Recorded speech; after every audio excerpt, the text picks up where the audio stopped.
अब जो हमारा टॉपिक है वो है बैलेंस एंड अनबैलेंस रिएक्शंस। ठीक, अच्छा ये टॉपिक की ज़रूरत क्या पड़ी हमको, सबसे पहले वो समझना है कि बैलेंस और अनबैलेंस रिएक्शन की ज़रूरत ही क्यों पड़ी, क्या नीड थी। अब जैसे कोई भी एक रिएक्शन देखो, हाइड्रोजन प्लस क्लोरीन, देखो हाइड्रोजन कितने हैं 2, क्लोरीन कितने हैं 2, बना HCl। वही हाइड्रोजन डाले 2 मिले अपने को 1, क्लोरीन डाले 2 मिले 1, ये कैसी नाइंसाफी है भाई। भाई डाले कितना हाइड्रोजन 2 ना, तो 2 हाइड्रोजन मिलने चाहिए, 2 क्लोरीन डाले तो 2 क्लोरीन मिलने चाहिए।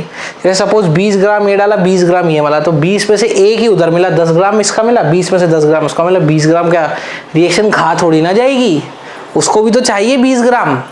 भाई जितना डालोगे, मास कंजर्वेशन क्या कहता था कि जितना मास पहले है उतना ही मास बाद में होगा, मास can neither be created nor be destroyed, यही है। तो इसमें भी सेम सीन होना चाहिए।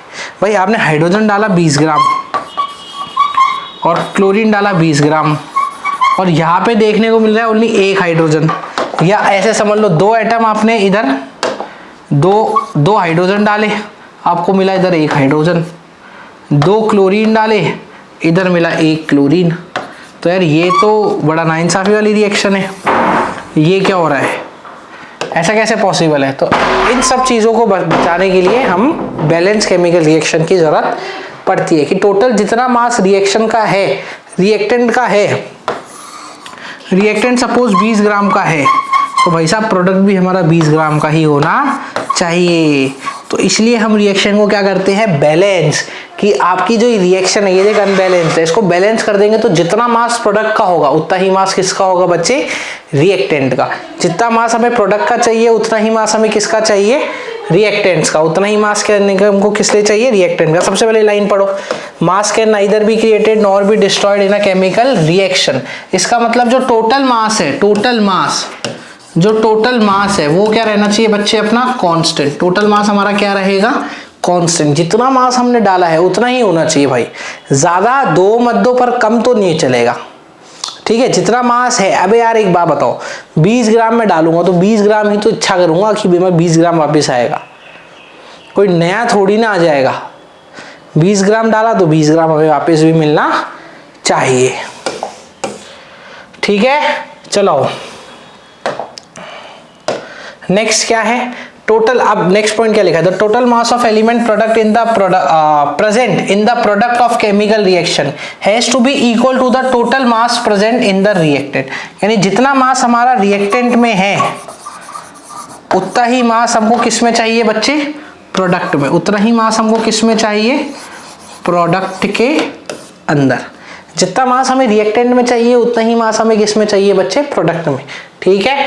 और हमको इस वजह से केमिकल रिएक्शन को बैलेंस करने की जरूरत पड़ती है।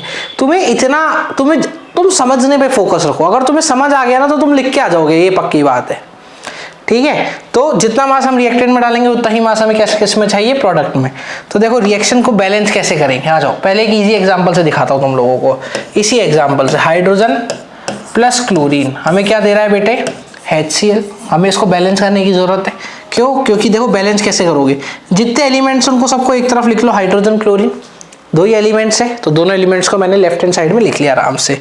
अब रिएक्टेंट में ये कितने हैं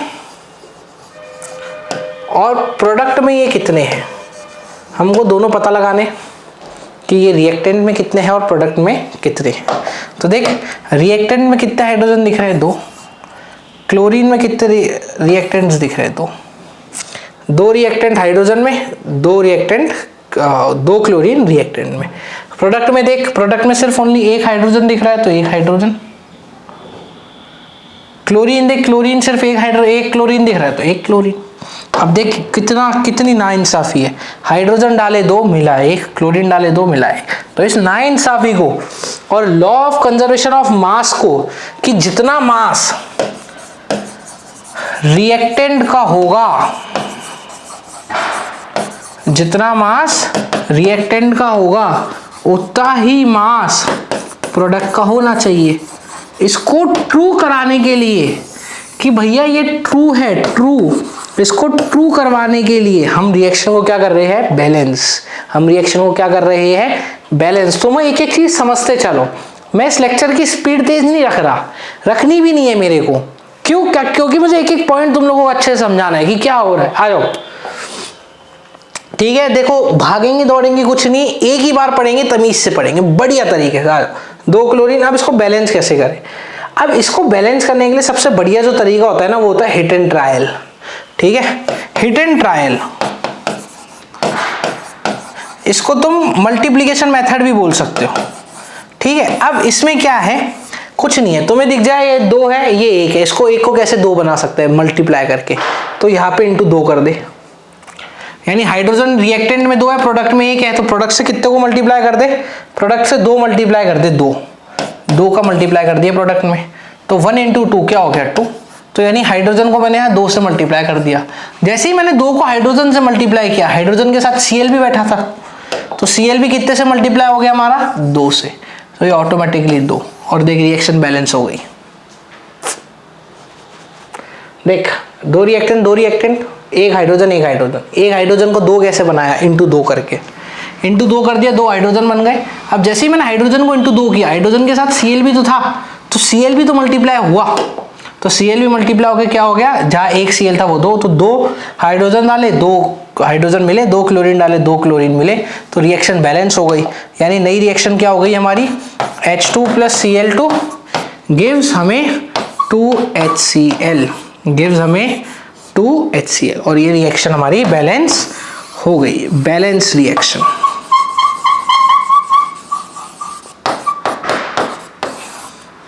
आगे बात समझ में? पक्का? एक और एग्जांपल देखो, आ जाओ, देखते चलो बच्चों, नहीं आए समझ में मुझसे पूछते चलो। इधर रिएक्शन में कौन कौन है? एक तो Ba है, ठीक है, एक पहले K लिख लेते हैं, कहीं कुछ भी लिख सकते हैं, मेरी जो अच्छा है, फिर मैं Cl लिख देता हूँ, फिर ये SO4 पूरा लिखूंगा क्योंकि SO4 पूरी वैल्यू है। ठीक है जी, अब आ जाओ, रिएक्शन में कितने कितने एलिमेंट्स प्रेजेंट है वो देखते हैं। Ba में कितने हैं? रिएक्टेंट में 1। K कितना है? इधर K 2 है। क्लोरीन कितने हैं? इधर क्लोरीन है हमारे 2। SO4 कितना है? 1। ये रिएक्टेंट साइड, रिएक्टेंट। अब यहां प्रोडक्ट लिखते हैं। देखो, अब बैलेंस करेंगे आराम से, कोई दिक्कत नहीं है, देखते जाओ। प्रोडक्ट लिखो, प्रोडक्ट कितना है? इधर Ba कितना है? Ba 1 है। SO4 है, SO4 भी 1 है, तो SO4 1 लिख दे। K 1, Cl 1, सब 1 1 है इधर, तो SO4 पूरी वैल्यू। कैसे बैलेंस करें? कौन कौन अनबैलेंस्ड है? अनबैलेंस वाले ये दोनों है, 2 डाले 1 डाला, 1 1, ये तो बैलेंस है 2। अब इनको जरा वो करते हैं, तो K इधर 1 है, तो उसको 2 बनाने के लिए किससे मल्टीप्लाई कर दूं? 2 से। तो यहाँ प्रोडक्ट वाली साइड K को मैंने 2 से मल्टीप्लाई कर दिया। जैसे ही मैंने इसको 2 से मल्टीप्लाई किया, वैसे इसके साथ कौन था? Cl, ये भाई साहब भी 2 हो गए, तो Cl ऑटोमेटिकली 2 हो गया। ठीक, पर K बैलेंस हो गया। देख, K था 2, 2 ये हो गया। अब Cl और SO4, तो Cl इस तरफ 2 है, इस तरफ Cl अपने आप बैलेंस हो गया। अरे रिएक्शन ही बैलेंस हो गई। ओहो, 1 1 2 2 2 2 1 1, बैलेंस खत्म, इजी। इसी तरीके का बैलेंसिंग करनी है हमको। आजा आगे, एक और देख, आगे आजा। Zn कौन कौन है रिएक्शन में? आ जाओ बच्चों, एक है Zn, एक है Ag और एक है NO3। 3 चीजें हैं हमारे पास। ठीक है सर, इधर क्या प्रोडक्ट, इस साइड में Zn 1 है, Ag 1 है, NO3 पूरा होता है वो भी 1 है। इधर Zn कितना है? 1, NO3 कितना है? 2, और Ag कितना है? 1। तो यहाँ पे सिर्फ कौन अनबैलेंस्ड है? NO3। NO3 प्रोडक्ट वाली साइड में 2 है और रिएक्टेंट वाली साइड में 1 है। तो प्रोडक्ट में रिएक्टेंट में हमको किससे मल्टीप्लाई करना पड़ेगा NO3 को बैलेंस करने के लिए? 2। तो रिएक्टेंट वाली साइड में हमने मल्टीप्लाई कर दिया 2। जैसे ही 2 मल्टीप्लाई किया तो Ag भी बैठा था, Ag भाई साहब खुद ही कट के क्या बन गए? 2। उधर कितना है? Ag 1। तो रिएक्टेंट में 2, प्रोडक्ट में 1, तो प्रोडक्ट को किससे मल्टीप्लाई करते? 2 से, और ये रिएक्शन हो गई तुम्हारी बैलेंस्ड। सॉल्व। 1 1 2 2 2 2, balance reaction. आई कहानी समझ में कैसे हो रहा है? आया? एक और देख, कोई बात नहीं बच्चे, एक बार इसको समझ। Zn Ag NO3, Zn 1 था, Ag कितना था इधर? 1, NO3 कितना था? 1। ये तो 2 मेरा मल्टीप्लाई किया हुआ है ना, अगर तुम इसको भूल जाओ तो। ठीक, देखा, Zn 1 Ag 1 NO3 1। ठीक है जी, इधर कितना है Zn, इधर Zn है हमारा 1, NO3 है 2 और Ag है 1। ये बैलेंसिंग थी। तो पहले NO3 उधर 2 था, इधर 1 था, इधर 2 से मल्टीप्लाई कर दिया। जैसे इधर 2 से मल्टीप्लाई किया Ag भाई साहब भी NO3 का मल्टीप्लीकेशन यहाँ हुआ ना, तो Ag अपने आप 2 हो गया खुद ही, कट आ गया। Ag कट के बोला ले मेरी भी बारी आ गई कटने की, कट गया और खुद क्या हो गया 2। मैंने मल्टीप्लाई किससे किया था, NO3 से। Ag खुद 2 हो गया, 2 हो गया, उधर भी, उधर 1 था तो इधर 2 से मल्टीप्लाई कर दिया, इधर भी भाई साहब बराबर हो गए। तो 1 1 2 2 2 2 बैलेंस रिएक्शन, LHS बराबर RHS। ये रिएक्शन देखो, इस रिएक्शन में तुमको अलग दिमाग खराब होगा। एक है Na, देख अब इधर तो OH है पर उधर OH नहीं है, तो O और H मुझे अलग अलग लेने पड़ेंगे। O और H मैं हमेशा अलग अलग लूंगा। एक SO4 ले लेता हूं, O और H हमेशा लास्ट में लिखे जाएंगे, ध्यान रखना। हाइड्रोजन और ऑक्सीजन को लास्ट में प्रायोरिटी दो एकदम, ठीक, लास्ट में करेंगे इनको। मैंने अलग अलग क्यों लिया, देख बच्चे, यहाँ पे अगर OH होता और यहाँ पे भी OH होता ना तो मैं साथ साथ ले लेता, कोई दिक्कत नहीं थी, पर है ही नहीं तो अलग अलग लेना पड़ेगा। O और H को ले लेता हूँ, O और H को अलग अलग, ठीक है। अगर यहाँ पे भी कहीं होता ना, जैसे कि NaOH whole twice for example ये होता, तो मैं साथ में ले लेता एग्जाम्पल के लिए, पर यहाँ है ही नहीं, अलग अलग है। यहाँ पे तो OH है, यहाँ है ही नहीं तो अलग अलग ले लेता हूँ यार, कोई बात नहीं। अब इधर Na कितना है बेटा 1, उधर Na कितना है 2, इधर देख SO4 कितना है, SO4 इधर 1 है, उधर भी SO4 1 है। इधर हाइड्रोजन कितने हैं, 2 हाइड्रोजन तो इधर है, 1 हाइड्रोजन इधर है।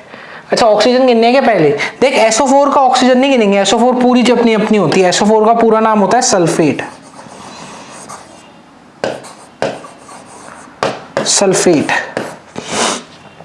ऑक्सीजन दे, इधर ऑक्सीजन सिर्फ खाली एक ही तो है, एक ऑक्सीजन। इधर ऑक्सीजन कितने हैं, इधर भी ऑक्सीजन 1 है। हाइड्रोजन, हाइड्रोजन कितने बच्चे, इधर हाइड्रोजन 2 और 1, 3 हाइड्रोजन है, और इधर कितने हैं हमारे पास, सिर्फ 2। इसको बैलेंस करो, देखो मजा आएगा बैलेंस करने में। सबसे पहले तो Na को बैलेंस करते हैं। Na इधर 2 इधर 1, तो इधर 2 से मल्टीप्लाई कर दे, इधर 2 से मल्टीप्लाई कर दिया, Na बैलेंस हो गया। पर Na के बैलेंस होने के साथ साथ ये 2 O से भी मल्टीप्लाई होगा और H से भी, तो O हमारा कितना हो गया इधर 2, तो O हो गया हमारा कट के 2, और H भी कितना हो गया 2 H यहाँ पे 1 2 और इधर पहले से है, तो टोटल हाइड्रोजन कितने हो गए, सोच के बोल। नहीं आया समझ में, देख इधर 2 हाइड्रोजन, 2 इंटू 1 हाइड्रोजन, 2 हाइड्रोजन हो गए, 2 हाइड्रोजन पहले से है, तो 2 और 2 कितना हो गया बच्चे 4। अब और बैलेंस करना है, Na balance, sulphate balance, oxygen balance करते हैं। ऑक्सीजन इधर 2 उधर 1, हाँ भाई देखो इधर ऑक्सीजन इधर 2 इधर 1, तो इधर कितने से मल्टीप्लाई कर दिया जाए, 2 से मल्टीप्लाई कर दे, तो ऑक्सीजन तो 2 हो गया, और साथ में हाइड्रोजन था, तो हाइड्रोजन 2 इंटू 2 कितना हो गया बच्चे 4 के बराबर। अपने आप बैलेंस हो गई रिएक्शन पूरी। अरे हाइड्रोजन भी तो 2 इंटू 2 4 हो गया, तो रिएक्शन बैलेंस 1 2 2 2 2 1 1 2 2 4 4, रिएक्शन बैलेंस। कोई टेंशन वाली बात रिएक्शन में नहीं है। आया बैलेंसिंग समझ में? चले अब तुम्हें CBSE 2024 का क्वेश्चन कराते हैं। तुम्हें CBSE 2024 का क्वेश्चन सॉल्व कराया जाएगा। आ जाओ, कैसे करोगे इसको देखो, जैसे तुम्हें सिखाया है वैल्यूज लिखो और उसको सॉल्व करो एक बार, देखो कैसे करोगे, खुद देखो, कुछ नहीं है, वैल्यूज लिखो और देख के सॉल्व करो कैसे करोगे। देखा कैसे होगा, आ जाओ। देखो भाई क्या क्या है, एल्यूमिनियम, ठीक, ऑक्सीजन और हाइड्रोजन लास्ट में लिखेंगे Cl, और एक ऑक्सीजन और एक हाइड्रोजन। ऑक्सीजन और हाइड्रोजन अलग अलग ही लिखे जाएंगे 190% टाइम्स, ठीक। अब देखो एल्यूमिनियम कितने हैं रिएक्शन में वो देखते हैं। इधर 2 है एल्यूमिनियम, इधर ऑक्सीजन 3 है, इधर हाइड्रोजन 1 है, Cl भी 1 है। आराम से देखना, देख 2024 में आया क्वेश्चन है, ठीक। इधर एल्यूमिनियम कितने हैं बच्चा, 1 प्रोडक्ट साइड में, क्लोरीन है 3, हाइड्रोजन है 2, ऑक्सीजन है 1। ये सब मेरे पास बच्चे है, आराम से देखना। अब हो क्या रहा है, अब हमें इसको बैलेंस करना है। सबसे पहले एल्यूमिनियम को बैलेंस कर, इधर 1 है इधर 2 है, तो इधर 2 से मल्टीप्लाई कर दे, एल्यूमिनियम बैलेंस हो गया। हो गया बैलेंस, कर दिए 2 से मल्टीप्लाई। तो हमारी जो C की वैल्यू है वो तो 2 आ गई, देखता जा, C 2 आ गया, हो गया C था। अब जैसे ही मैंने एल्यूमिनियम को 2 से मल्टीप्लाई किया, क्लोरीन भी था, तो क्लोरीन पहले से 3 है, इनटू बाहर 2 और लगा दिया। अरे भाई पहले से 3 तो है ही क्लोरीन, और इनटू 2 और लगा दिया, तो टोटल क्लोरीन कितना हो गया? 6। टोटल क्लोरीन हो गया 6। आई बात समझ में? 3 क्लोरीन है, इनटू 2 लगा दिया, 6 क्लोरीन हो गया। यहाँ पे कितने क्लोरीन है? 1। तो अगर यहाँ पे 1 क्लोरीन है तो यहाँ पे कितने से मल्टीप्लाई करना पड़ेगा मुझे? 6 से। कर दिया 6 से मल्टीप्लाई। तो देख B की वैल्यू क्या हो गई? 6। अब B की वैल्यू 6 हो गई, इधर क्लोरीन 6 हो गया। क्लोरीन के साथ कौन दिख रहा है? हाइड्रोजन। तो हाइड्रोजन भी 1 इंटू 6 कितना हो जाएगा? 6। तो हाइड्रोजन को भी क्या कर दिया? 6। अब हाइड्रोजन इधर 6, उधर 2, तो उधर के 2 को मैं 6 कैसे बना सकता हूं? सोच के बता, इधर के 2 को 6 कैसे बनाऊं? इधर कितने का मल्टीप्लाई कर दूं? 3 का। तो इधर मैंने कितने का मल्टीप्लाई कर दिया? 3 का। कलर चेंज कर लेता हूं तो मैं दिखेगा नहीं। इधर मैंने मल्टीप्लाई कर दिया 3 का, तो हाइड्रोजन भी कितने हो गए? 6। और ऑक्सीजन कितने हो गए मेरे? 1 था इंटू 3, ऑक्सीजन हो गया मेरा 3। और इधर कितने थे? 3। सब बैलेंस हो गए। तो यानी मेरे डी की वैल्यू कितनी रखी मैंने अभी भी बच्चे? 3। सब कुछ बैलेंस हो गया, सब कुछ। 2 2 6 6 3 3 6 6। अबे देख क्या लल्लू क्वेश्चन आया है यार, क्या है इस क्वेश्चन में? क्या है? टोटल सब बैलेंस हो गया। ए कितना आएगा मेरा? ए कुछ भी नहीं है आगे, ए की वैल्यू नहीं निकाली तो A1। तो देख ABCD बताना है। A1 2 ऑप्शनों में खत्म इधर ही। B कितना है? 6, B6। C कितना है? 2, C है इधर 3, तो ये ऑप्शन आ गया। A की वैल्यू मेरी कितनी आई? 1। B की वैल्यू कितनी आई मेरी? 6। C की वैल्यू कितनी आई मेरी? 2। और D की वैल्यू कितनी आई मेरी? 3। तो ऑप्शन आया 1 6 2 3, यानी ऑप्शन नंबर ए। खत्म आंसर। 2024 का सवाल तुमने सॉल्व कर लिया। 4 नंबर। आगे आ जाओ। नेक्स्ट क्वेश्चन कौन सा है? ये रहा। ये 2021-22 के टर्म में आया था। अच्छा 21 और 22 दोनों टर्म्स में आया था। अच्छा ठीक है, चलो। It is important to balance the chemical equation to satisfy law of conservation of mass. ठीक है, हमको पता है भाई केमिकल इक्वेशन को बैलेंस ही क्यों करते हैं? क्योंकि law of conservation of mass को हमें क्या करवाना है? सेटिस्फाई करवाना है। क्योंकि हमें उसको क्या करवाना है? सेटिस्फाई। क्या कह रहा है? Which of the following statement is incorrect? Incorrect statement बताओ कौन सा है? चलो भाई देखते हैं। The total mass of element present in the reactant is equal to the total mass of element present in the product. ठीक है भाई, ये तो सही है। इनकरेक्ट पता लगाना है, ये तो सही रीजन है। The number of atom in element remain same. Automatically यार मास सेम है, तो एटम भी क्या करना है हमें? बराबर। सही है भाई, ठीक है, एटम भी सेम है। The chemical composition of reactant is same as before and after. भाई केमिकल कॉम्पोजिशन अलग हो सकता है। मैं तुम्हें बताया था केमिकल रिएक्शन है तो केमिकल कॉम्पोजिशन अलग हो सकता है। कोई किसी के साथ 2, किसी के साथ 3, तो ये सेम हो सकता नहीं है। बट ये कह रहा है कि रिएक्शन के अंदर जो केमिकल कॉम्पोजिशन है ना वो सेम रहना चाहिए, तो सेम नहीं रहेगा, जरूरी नहीं है। तो ये इनकरेक्ट स्टेटमेंट है। अरे भाई अगर सेम रहता तो करेक्ट हो जाता। ये कह रहा है कि सेम रहेगा, नहीं जरूरी नहीं है सेम हो, अलग भी हो सकता है। तो ये स्टेटमेंट क्या हो गया? इनकरेक्ट। लास्ट पढ़ ले। मास can neither be created nor be destroyed. ये तो सही है, ये तो करेक्ट स्टेटमेंट है। मास को ना तो डिस्ट्रॉय कर सकते हैं ना क्रिएट कर सकते हो। तो तुम्हारे 4 नंबर आ गए सीधा। तो ये इनकरेक्ट स्टेटमेंट हुआ C नंबर वाला। क्या? कि जरूरी नहीं है केमिकल कॉम्पोजिशन सेम हो, अलग भी हो सकता है। ये कह रहा है सेम हो, नहीं सेम नहीं होगा, अलग भी हो सकता है। ठीक है, तो मास का एलिमेंट का मास सेम रहेगा। जितने एलिमेंट इधर उतने एलिमेंट्स उधर, जितने एटम इधर उतने एटम इधर, और जितना मास इधर उतना मास इधर। ये 3 पॉइंट सही है। केमिकल कॉम्पोजिशन का कोई भरोसा नहीं है, इसलिए कौन सा वाला आंसर हो गया बच्चे अपना? इधर C वाला आंसर हो गया। आगे आ जा। नेक्स्ट क्वेश्चन देख 2020 का। क्या है? एक reaction following is the balance chemical equation for action of steam on iron. ये इक्वेशन दे रखी है तेरे को। ठीक है भाई, ये इक्वेशन ठीक है, बैलेंस है इक्वेशन, कोई दिक्कत नहीं है, बैलेंस इक्वेशन है। The law of conservation of mass hold good for a chemical equation. हाँ भाई ठीक है। तो एक बात बता, हमने बैलेंस केमिकल इक्वेशन क्यों की? क्योंकि हमें law of conservation of mass को ही तो फॉलो करवाना था। लॉ ऑफ कंजर्वेशन ऑफ मास कह रहा है जितना पहले रिएक्टेंट होगा उतना ही प्रोडक्ट होगा, जितना मास रिएक्टेंट का उतना ही प्रोडक्ट का। उसी के लिए तो हमने बैलेंस करवाया है। तो ये असर्शन में इसने बैलेंस किया, क्यों? क्योंकि रीजन है इसका बैलेंसिंग, मास कंजर्वेशन, तो इसका रीजन मास कंजर्वेशन है और ऊपर बैलेंसिंग है।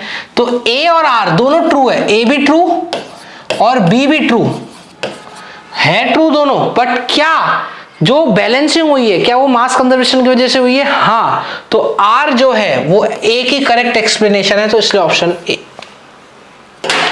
दोनों ट्रू होते हैं बट रीजन ए का एक्सप्लेनेशन नहीं दे रहा होता तो हम सोचते, बट हमने बैलेंसिंग ही क्यों की है? मास कंजर्वेशन के कारण, तो इसलिए ये इसका करेक्ट आंसर है। तो बच्चों अपना नया टॉपिक एक्सोथर्मिक और एंडोथर्मिक रिएक्शन क्या होती है, ठीक है? ये चैप्टर 1 केमिकल रिएक्शन में आता है, मैं तुम्हें समझा देता हूं क्या होता है, सुनो। एक्सोथर्मिक रिएक्शन, एक्सोथर्मिक रिएक्शन मतलब जिसमें हीट रिलीज हो। क्या हो बच्चे? Heat release. तुमने रिएक्शन कराई, रिएक्शन देखी हो रही है और उसमें से हीट रिलीज हो रही है, खूब हीट रिलीज। तुमने ए और बी मिलाए, ए और बी मिलने के बाद हीट रिलीज हो रही है। याद करो मैंने तुम्हें वो एक एग्जांपल बताया था, अभी तुम्हें बताऊंगा मैं। पहले के जमाने में जो पेंट हुआ करते थे, जैसे ही उसको पेंट को पानी में डाला जाता तो उसमें हीट रिलीज होती थी। दो रिएक्शन को मिलाओगे हीट रिलीज हो, अगर हीट रिलीज हो तो ऐसी रिएक्शन को क्या बोलोगे? Exothermic reaction. और दो रिएक्शन को मिलाओ, ठीक है, दो रिएक्टेंट को मिलाओ और उसके अंदर हीट एब्जॉर्ब हो,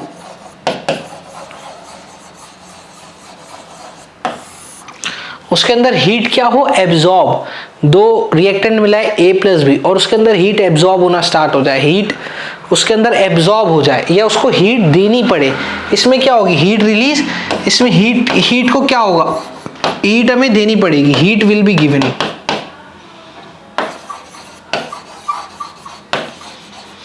इसमें हमें हीट देनी पड़ेगी, हम देंगे इसको हीट की। लो बेटा रिएक्शन करो, जैसे कि सपोज ए प्लस बी मिले और हमें दिया सी और सी दिया और साथ में बहुत सारी इसमें हीट रिलीज हुई, बहुत ही सारी, तो ऐसी रिएक्शन हो गई एक्सोथर्मिक।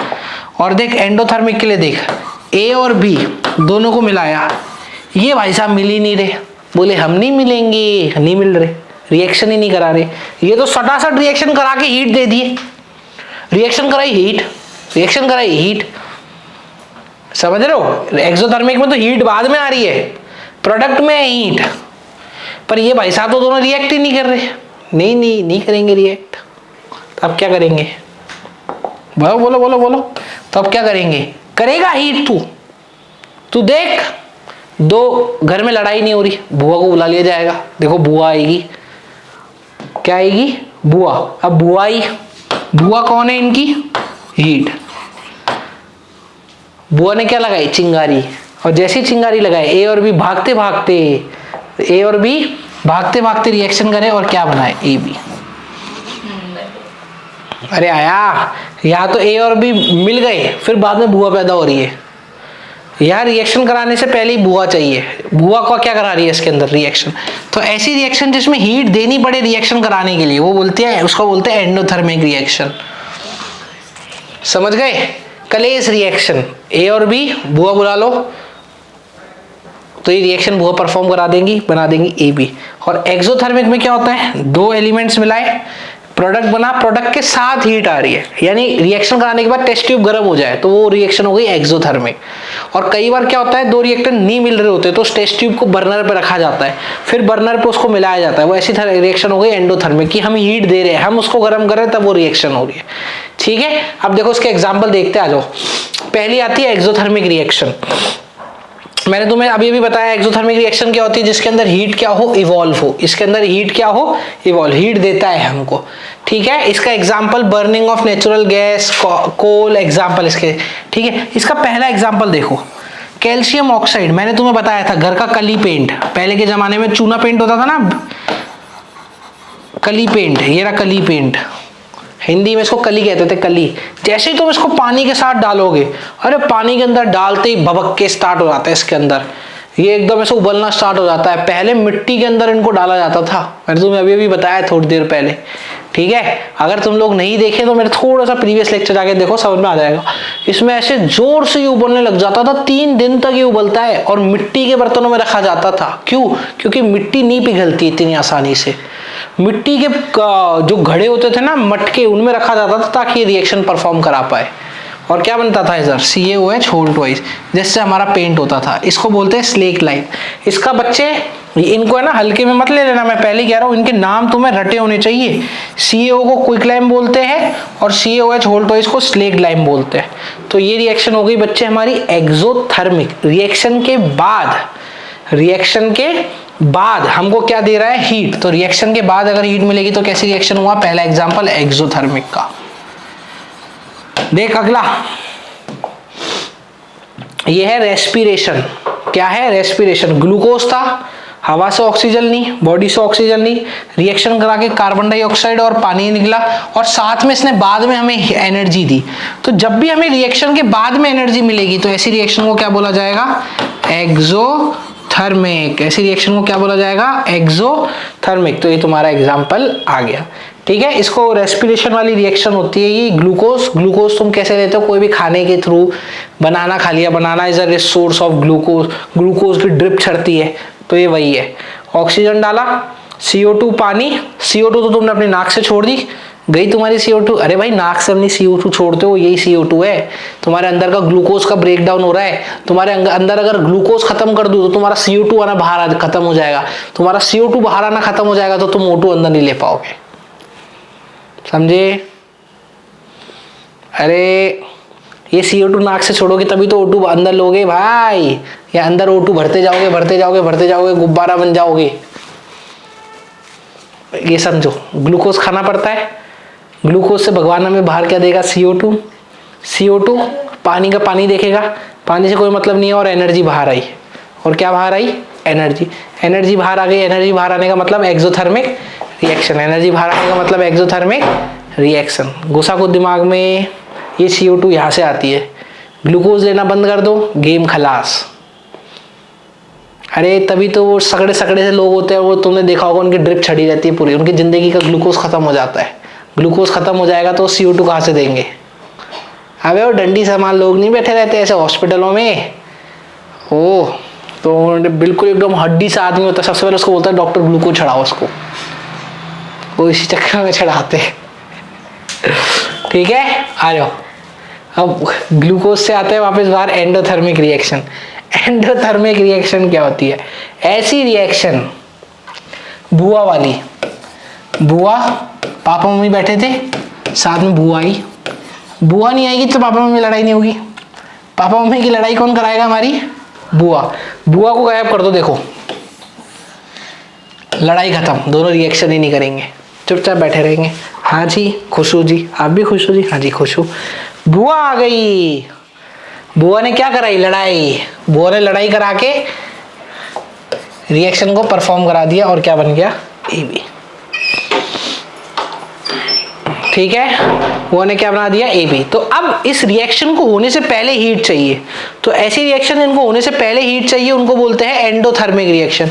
उनको क्या बोलते हैं, एंडोथर्मिक रिएक्शन। ठीक है, एंडोथर्मिक रिएक्शन, इनमें हीट एब्जॉर्ब होती है। इसमें हीट क्या होती है बच्चे, एब्जॉर्ब। इसमें हीट क्या होती है, एब्जॉर्ब। रिएक्शन देखो क्या लिखी है, N2+O2। रिएक्शन ही नहीं करेंगे जब तक हीट नहीं देंगे, जैसे ही हीट दे देंगे वैसे रिएक्शन करके क्या बना देंगे, NO। अरे दो तो बैलेंस वाला है, N2+O2। रिएक्शन ही जब करेंगे जब इनको हीट देंगे, हीट दे दी, हीट देके क्या बना देंगे, NO, बन गई रिएक्शन। अरे आया समझ में। ठीक है, अब ये एक लाइन छोड़ दो, तुम आगे समझ में आ जाएगी। डीकम्पोजिशन रिएक्शन, जैसे तुम आगे मेरे सभी डीकम्पोजिशन पढ़ोगे ना, ये डीकम्पोजिशन मतलब किसी को तोड़ना है। अगर तो किसी को तोड़ना है तो बुआ की जरूरत पड़ेगी, तभी तो बुआ घर में लड़ाई करा के इनको तोड़ाएगी। आया समझ में, पक्का। ठीक है, तो डीकम्पोजिशन रिएक्शन मतलब किसी को भी अगर ब्रेक करना हो, मैं समझा देता हूं तुमको। डीकम्पोजिशन रिएक्शन AB है, क्या है, AB में जैसे ही तुम हीट दोगे AB टूट जाएगा। बुआ ने क्या करा दिया, रिश्ते तोड़ दिए, और क्या बना दिया, A+B। क्या बना दिया, A+B। घर घर की कहानी बेटा, सबके घर में सेम कहानी, 90% बुआएं। आए समझ में, दिवाली पे तो और खतरनाक। अरे छोड़ो, AB हीट देगी, A+B बनाएगी। आगे यहाँ तक समझ में, पक्का। जैसे कि पानी है, एक एग्जांपल और देखो, पानी, देखो पानी, ठीक है, पानी में क्या दे दो, एनर्जी, पानी को एनर्जी दे दो खतरनाक, पानी किस में टूट जाएगा, H2+O2, ब्रेक हो गए बॉन्ड, तो क्या हो गया, इसको एनर्जी देनी पड़ी, वरना पानी टूटता है, पड़े पड़े टूट जाता है पानी, उड़ गई हाइड्रोजन ऑक्सीजन, नहीं, उसको एनर्जी देनी पड़ती है, एनर्जी दोगे तो ऐसी रिएक्शन को क्या बोला जाएगा, एंडोथर्मिक रिएक्शन। जिसको परफॉर्म करने के लिए एनर्जी देनी पड़े, ऐसी रिएक्शंस को क्या कहा जाता है, एंडोथर्मिक रिएक्शन। ये ऐसे ही टूटने वाला नहीं है, ये ऐसे ही टूटने वाला नहीं है, तोड़ने के लिए क्या करना पड़ा, इसको एनर्जी दी, तोड़ने के लिए क्या करना पड़ा, इसको एनर्जी दी, तब जाके ये ब्रेक हुए। तो हमें क्या याद रखना है बच्चे, अगर रिएक्शन करने के बाद एनर्जी आएगी, पाले के उस तरफ एनर्जी रही, तो ये एनर्जी रिलीज हुई, मतलब ये होगी एक्सोथर्मिक। और अगर पाले के इस तरफ एनर्जी हुई, देखो अगर मैं इसको एरो के ऊपर भी लिख रहा हूं ना, तो मतलब इसी तरफ है पाले के, तो ऐसी रिएक्शन को बोला जाएगा एंडोथर्मिक